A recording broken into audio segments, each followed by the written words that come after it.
va commencer par une barquette de viande de bœuf. Reprend l'estampille vétérinaire.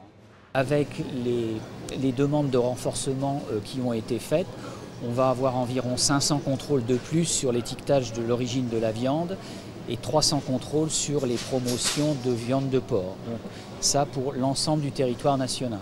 Lorsque les anomalies ne sont pas très importantes et sont constatées pour la première fois, on procède à un avertissement.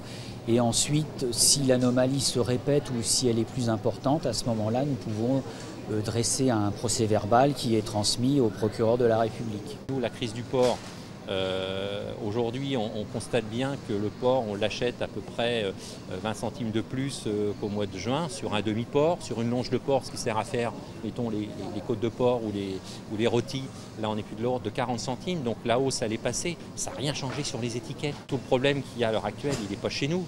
Il est dans tout ce qui est la transformation, l'industrie agroalimentaire. Après, quand vous allez regarder dans un rayon de charcuterie LS, toute la provenance des jambons de toutes les grandes marques nationales que je ne vais pas citer aujourd'hui, parce qu'on les vend et ils se vendent bien, on n'est plus forcément dans du porc, même s'il y a des progrès de fait, dans du porc 100% français.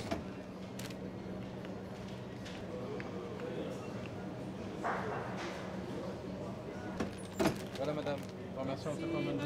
Merci madame, au revoir.